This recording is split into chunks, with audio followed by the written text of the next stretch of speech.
और किस तरह से जांच के आदेश अभी दिए? मैंने कि धार्मिक स्थल है और यहाँ नाविकों के हितों के लिए सरकार खड़ी है।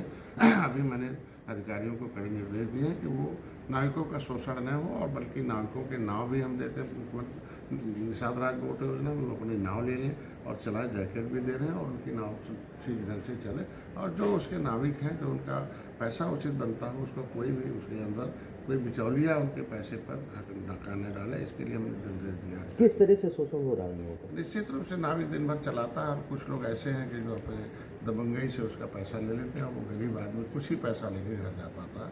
तो ऐसे लोगों ने ये कुछ ऐसे लोग हैं जो विपक्षियों से मिलकर मतलब नाविकों को नाराज कर रहे हैं, चाहे वो अधिकारी हो और चाहे कोई दो चार ऐसे हैं कि जो निषादों को नाराज करके चाहते हैं कि जब निषाद नाराज रहेगा तो सरकार के साथ नहीं रहेगा। इसका मछुआ दुर्घटना बीमा की एक व्यवस्था दी गई है कि जिससे कि कोई भी मछुआरा बीमा करा लेगा तो अगर कोई बेशर्मी होती है 5 लाख, अगर उसे कहीं उसको अपंग हो जाता तो 2.5 लाख कर ले, लेकिन वो 7,000 में बहुत कम लोगों को बटे हैं। तो अभी निर्देश दिया उनको बंटवा दें और उनको पुलिस विभाग के माध्यम से मैं चाहता हूँ कि हर जगह दे दूँ कि कभी एक्सीडेंट होता है तो चेक कर लें तो उसका बीमा तो उसका पैसा दिला दें। योजनाओं में जो लापरवाही बरत रहे हैं अधिकारी इनके खिलाफ अभी जांच लिखा हूँ और जांच में दोषी पाया जाएगा उसके खिलाफ कड़ी कार्रवाई होगी। अगर गलत दिया तो उनके खिलाफ वसूली भी की जाएगी। अच्छा, उससे कुछ लोगों को खुश करने के लिए कि हमारा बेस वोट है वो खसक गया है और भारतीय जनता पार्टी बिना भेदभाव के सभी जाति धर्म को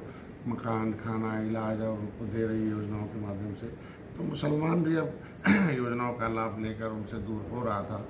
और वो सच्चर कमेटी की रिपोर्ट कहती है कि भाई गरीबी बहुत हो गई, कांग्रेस के समय लोगों ने वोट तो दिया लेकिन बदले नहीं बना। अब दंगा फसाद नहीं हो रहा है, अब उनका झंडा उठाने के लिए तैयार नहीं है मुसलमान, इसलिए मुसलमान खुश हो जाए, इसके लिए तरह तरह का बयान। मायावती ने ट्वीट किया है।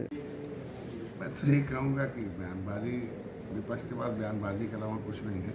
अगर ये लोग लंदन जाते हैं और विदेश जाते हैं तो क्या पढ़ने जाते हैं, किस काम में जाते हैं? उनका तो पूरा इतिहास रहा है।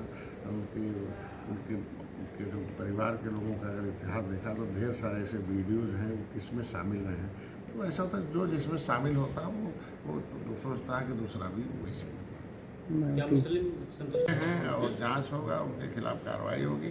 भारत में कुछ लोग अस्थिरता पैदा करना चाहते हैं और निश्चित रूप से इस पर एक विशेष लगातार इस तरह की घटनाएं सामने आ रही हैं लेकिन उस पर कोई अभी तक कार्रवाई नहीं हुई है। क्या इसके पीछे का बिना जांच के बिना उसके जांच हो रहा है, उसमें जो दोषी पाए जाएंगे समय आने पर कार्रवाई। मंत्री जी प्रभारी मंत्री था दलितों के लिए, दलितों के नाम पर पार्टी बनाई, लेकिन उनके चंगू मंगू तो हीरो हो गए, गांव का दलित हीरो हो गया। अगर उत्तर प्रदेश में 4 बार सरकार थी और 4 बार में अगर दलितों के हितों की रक्षा हुई होती, उनके लिए कोई कानून बने होते, उनके लिए नीति बनी होती, उनके विकास शिक्षा के लिए कोई विशेष काम हुआ होता तो शायद दलितों की आज दशा नहीं होती। दलितों के साथ, पिछड़ों के साथ हमारी सरकार खड़ी है और आगे भी रहेगी। बलिया में फिर एक बार हो जाए जिससे हम जो फिर अगले 2027 के सारे चुनाव राहुल गांधी ने राम मंदिर के चुनाव के लिए सहयोग करने के लिए आए हैं, चुनाव सहयोग करेंगे।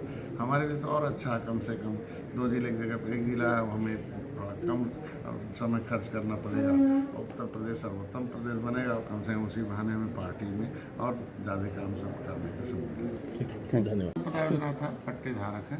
प्रधानमंत्री मुख्यमंत्री हमारे यहाँ राजस्व संहिता 2016 है कि जो मछुआरों को प्राथमिकता होनी चाहिए पोखरों में, लेकिन यहाँ कुछ अनियमितताएं हुई। मुख्यमंत्री जो पोखरे के पट्टे भी दूसरे को दे दिए गए, मुख्यमंत्री के पैसे संपदा, मुख्यमंत्री का जो पैसा था मुख्यमंत्री संपदा योजना में कि पट्टेदारों को मदद किया जाए और वो मछली पालन करें, तो उसको भी इन्होंने उन्हीं लोगों को दे दिया जिनको गलत ढंग से पट्टे भी जांच लिखा हूँ ऐसे लोगों के खिलाफ। ये तो भ्रष्टाचार की श्रेणी में निश्चित रूप से है। और यहाँ किसान क्रेडिट कार्ड की व्यवस्था है कि मत्स्य पालन के क्षेत्र में जो भी मत्स्य पालन करे और मत्स्य पालन के लिए हम उसके लिए किसान पहले भाई जिसके पास खेती है वो कर लेता था, क्योंकि वो मछली बेचने वाले घर नहीं है, द्वार नहीं है, तो ऐसे मत्स्य पालकों के लिए उसमें व्यवस्था दी गई थी कि अगर वो आवेदन करता है मत्स्य क्षेत्र में कोई भी है तो RBI से गाइडलाइन है किसान क्रेडिट कार्ड उससे मिल जाए। लेकिन यहाँ लगभग किसान क्रेडिट कार्ड 2300 लोगों ने जमा तो किया, लेकिन उसमें से 168 ही मिला हुआ, तो ये उनके प्रगति की